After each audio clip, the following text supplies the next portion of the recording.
Welcome to King Said So, Africa's one land, one language, one currency, one army on King Said So. Africans can unite. Your Pan-Africanist podcast. Enjoy. Peace in Pan-Africanism to all my African brothers and sisters from all around the world. Welcome back to King Said So. I'm your host, King053, Mr. Easy Imad. And we're back at it again with another one. And this time around, we go back to the EFF press conference that they did about a few days ago, 5 days ago or something like that. And I told you guys I wanted to do a review of this press conference because there's some serious things that Julius Malema said that we need to break down. And every time as Pan-African, we need to conscientize it and, conscientize ourselves as to what is happening in Africa, in remembering everything, where it started from the Berlin conference to where we are today after colonization or during colonization. Because I still believe we are still being colonized because nothing has changed. The Berlin conference was there for European countries to cut Africa into pieces in 1884, I believe. In 1884 and 1885, from I think November to February, about a 3 months conference where your Australia, England, your Belgium, Italy, and all your European countries were sitting in one place and say, listen, we need to cut down this Africa and decide who owns which part. And that is why we have the borders that we have today. So you can't say you are a person that hates colonization but want to embrace borders as a Pan-Africanist. No, you can't say that. You can't be a Pan-Africanist and hate on your fellow African brothers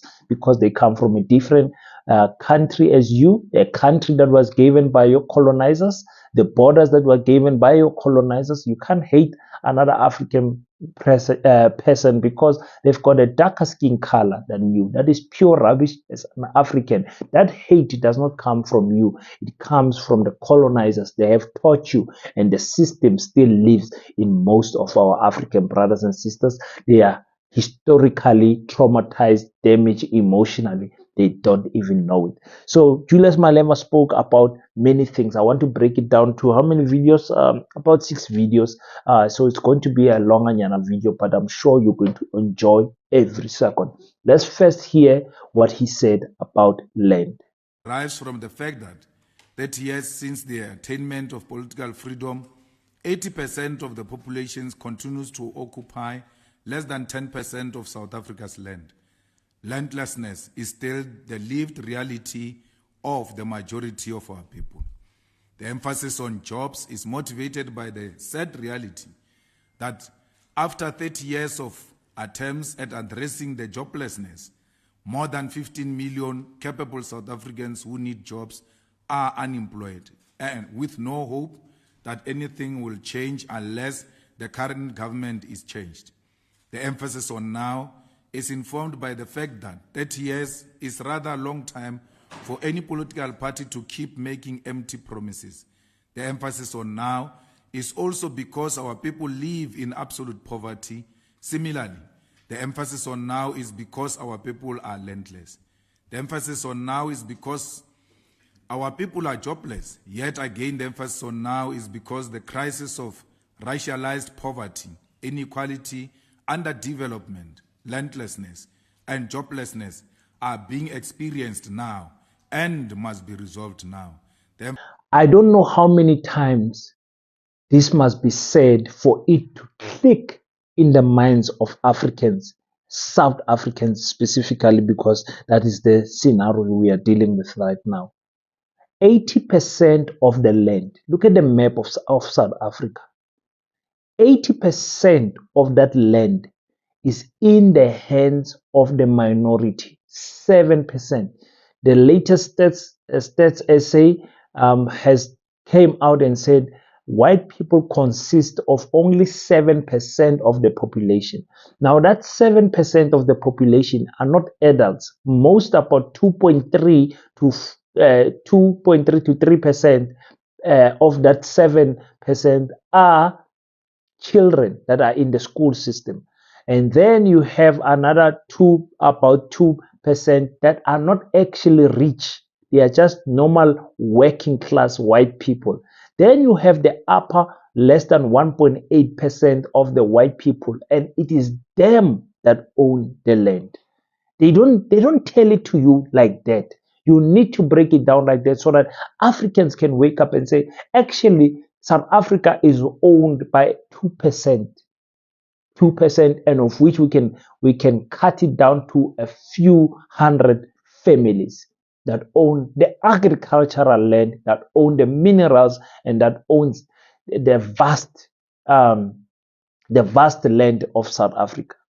And I've said it to you guys the way I broke it down to you. You, as an African person, it does not make you angry that 30 years later, that situation has not changed. It was like that in 1994 when Mandela took power. It's still like that today when Cyril Ramaphosa has power. And that government has ruled. you know,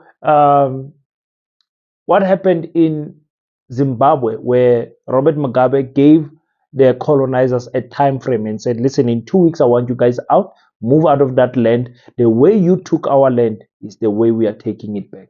Robert Mugabe was made to be an animal for doing that, hated the whole world and hated by some Zimbabweans also for taking back his land.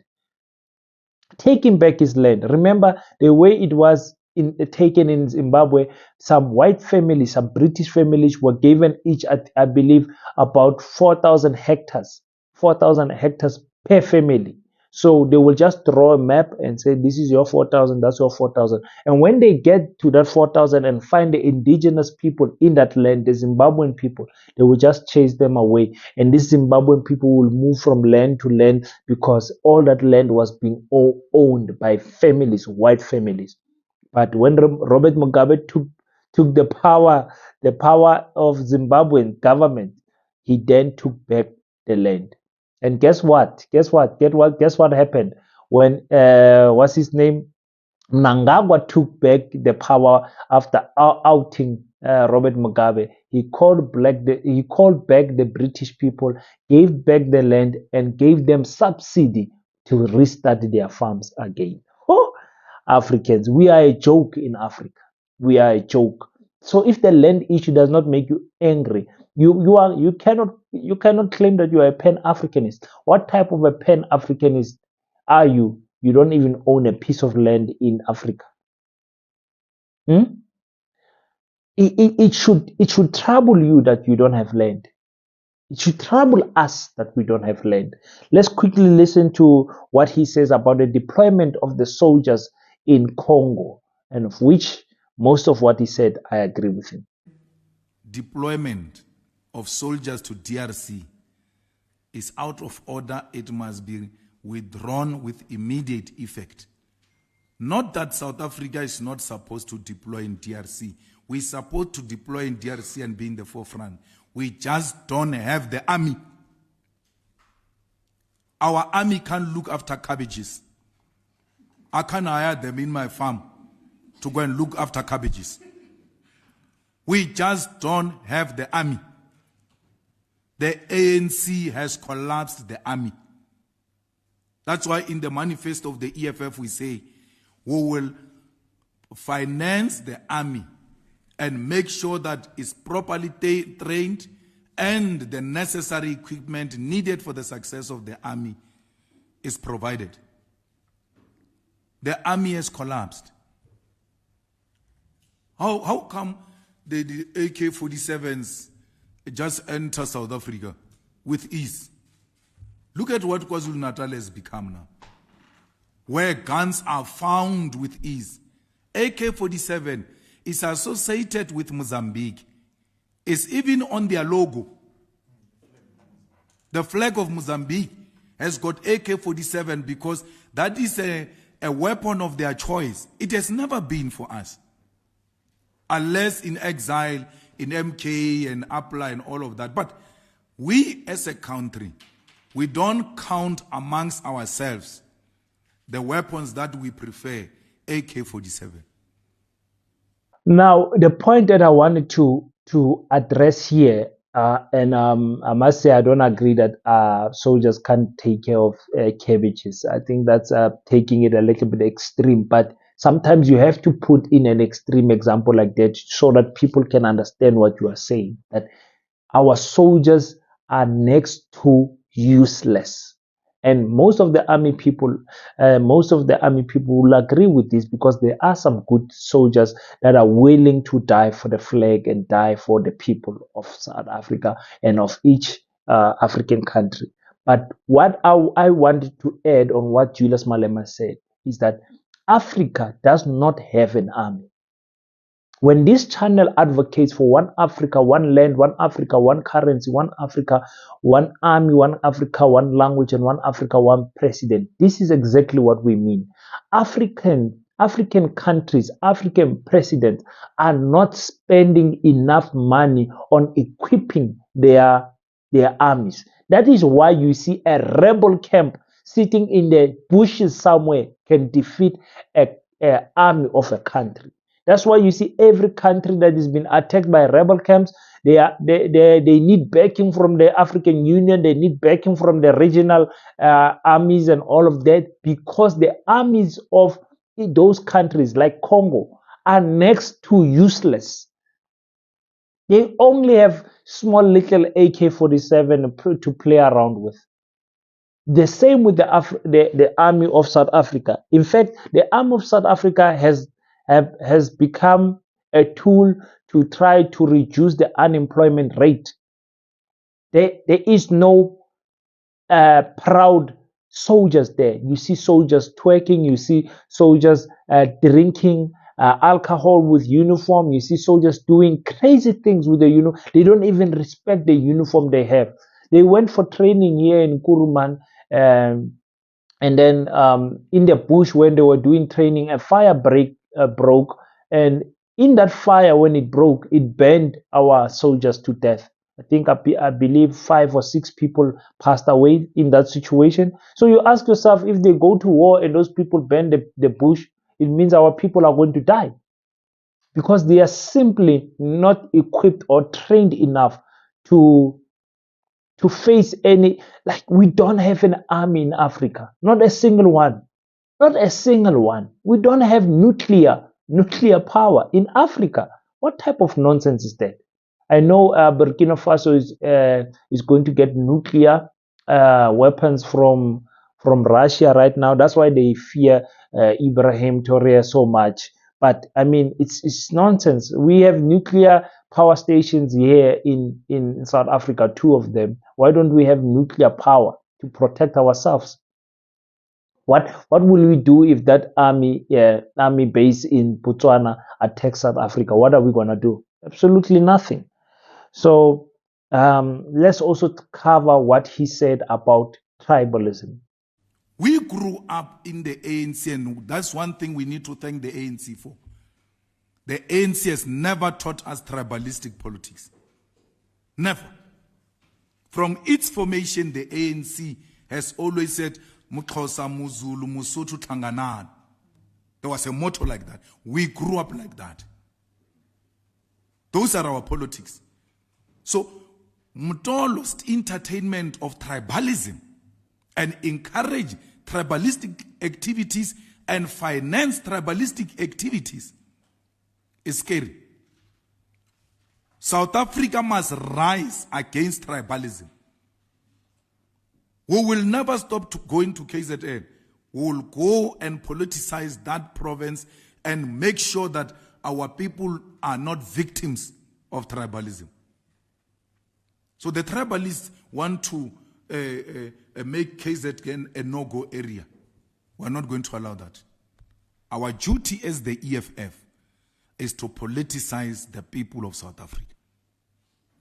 We did that successfully at Moses Mabhida. So, my brother, we're not responding to any critique. We are coming to give a report.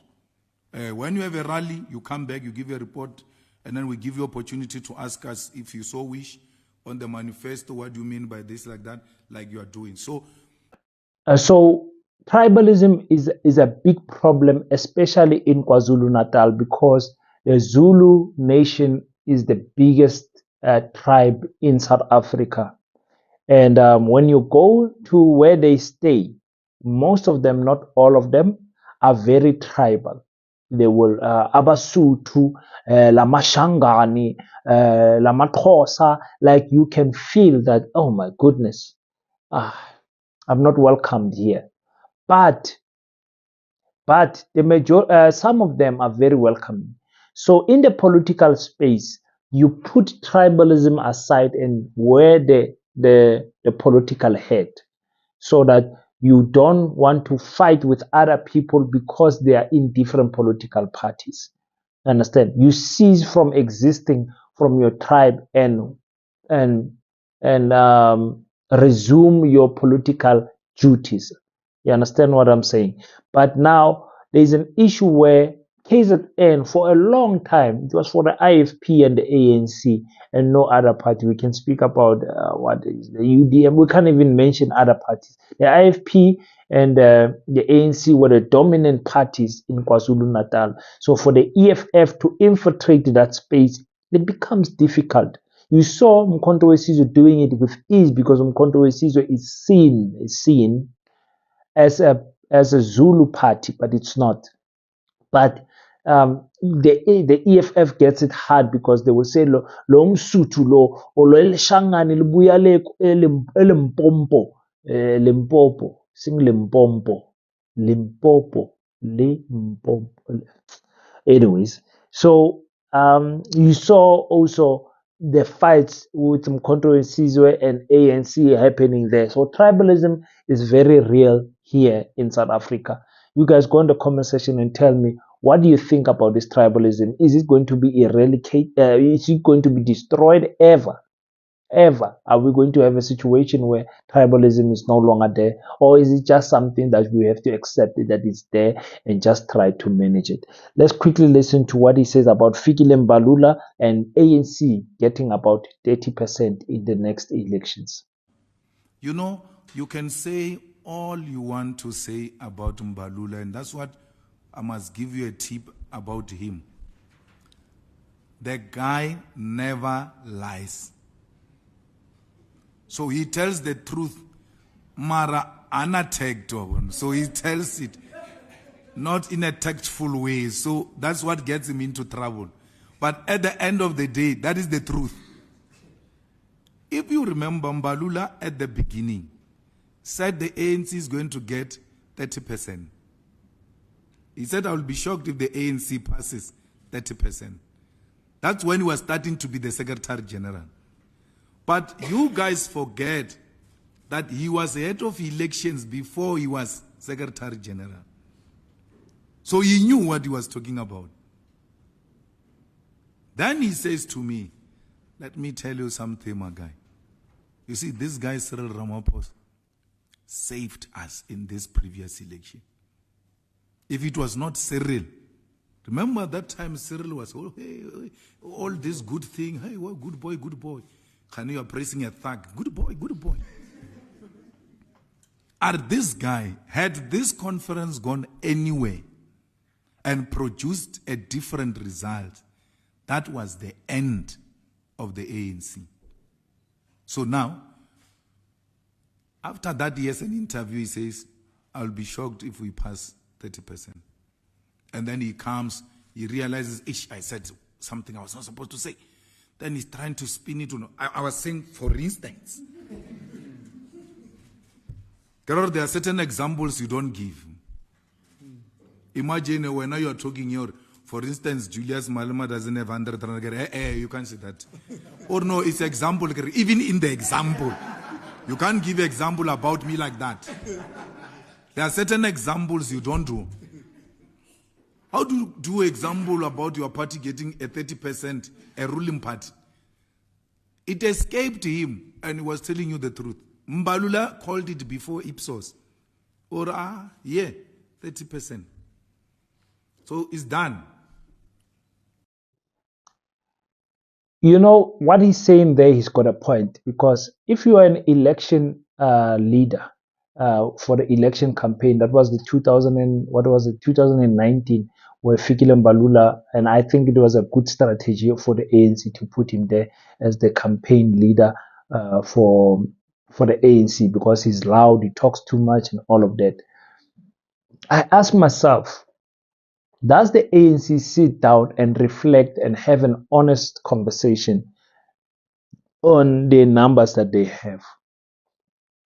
You saw the EFF going to Kwancima, and the ANC then followed with an event there. But the ANC hired many buses and offered transportation and offered food and everything, where the Mkhonto weSizwe did not do the same. So the people, we can assume, that came from Mkhonto weSizwe came at their own accord, and those who came for the ANC came because there was transport and food, free t-shirts available. So you ask yourself, do they really sit down and have a reflection to say, guys, you know what? The way Fikile Mbalula said is, we might get under 30% here. It's bad, because when you are the campaign manager, you see the numbers on the ground. You see the numbers on the ground. So that question of, can an election be bought, comes into play here. Can percentages be bought? Can ANC buy 7% and maybe they get 44% and buy 7% and get to that 51? Is it possible? I don't know. But you guys will tell me, what do you think what do you think about that situation?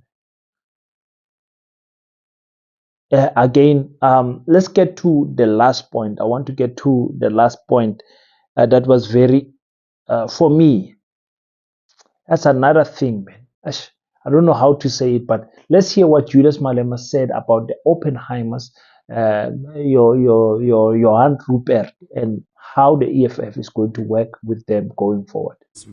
We are going to reclaim our country. We are going to work with the Oppenheimers. We are going to work with Rupert through our own terms. He won't tell us what to do. He's a respected businessman. The Oppenheimers are respected business people. But it can't be business as usual. That's all we're saying. It can't be business as usual. Something has to give. We're not going to be controlled by Rupert here, who speaks to them like little kids. You must go and ask how Rupert speaks to your ministers. You can't try that with me. A white man. I don't care if you've got money or you don't have.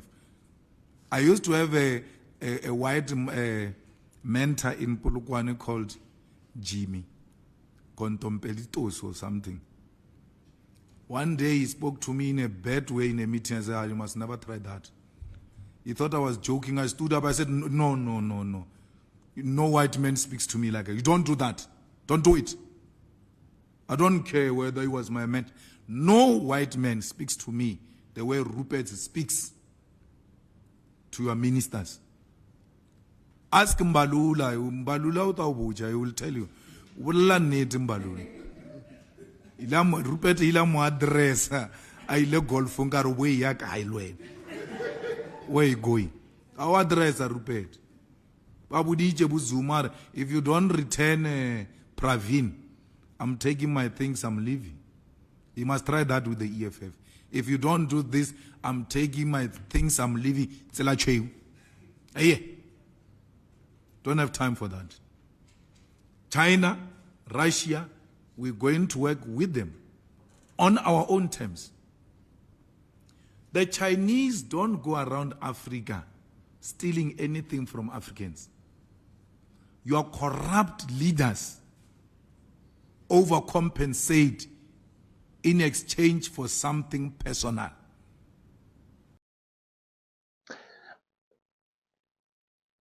I feel like Africans, especially our African politicians, have accepted the presence of their colonizers in the involvement of the growth of their economy. Tell me if I'm right or wrong. You don't hear any African leader that says, when I take power, it's going to be difficult for our colonizers to make business in our land. I'm going to make sure that I empower our people to compete with those people and place higher taxes for a company that is not pro Africans to operate to the point where those companies close and the black businesses thrive. And I'm telling you, if I said, who wants to see ShopRite closed and a black supermarket open, very few white people would want that. And I see it, I sense it in the EFF and other political parties that they are not going to touch white monopoly capitalists. They are not, he can say it's not going to be business as usual, but he does not tell you how it's not going to be business as usual. The way I explained to you that we'll raise the taxes for foreign or our colonizers, white owned companies, so that they have higher tax to pay, and then the black companies can rise and at least compete on an equal and even playing field. Because if you don't do that, there is no black business that is going to start with one supermarket and not supported by its government and surpass ShopRite, Pick and Pay, OK, and Spa. There's no way. You have to have the favor of policy on your side, the government policy on your side, in order to overtake that. Black people don't want that. That's why you hear people say, I'm a Pan-Africanist, I'm a Pan-Africanist, but in their action, it does not show. It does not show. Some of you are going to attack me on the comment section and say, no, King, let's live together. We are a rainbow nation. Everyone in it must. You are not a Pan-Africanist. Pan-African says, my people first, everyone else second. Not their people first, let them shine, and we would climb and crawl ourselves from the ground going up and see if we're going to. You're never going to compete with those people. Never. Unless your government is deliberate in buying from black people, deliberate in making it difficult for other businesses that are not black owned not to trade and work, have business with the state. And there's so many things that the state can do. I mean, just imagine you are manufacturing toilet papers, and all the schools in South Africa are buying from your company. Imagine how much business you're going to make. But now they've taken that business and subsidized it with big vets, because some of our comrades own shares in big vets, and big vets is supplying reams of papers, toilet paper, sometimes even stationery and all of that to different hospitals, schools. And how are you going to compete with that when you are a black person?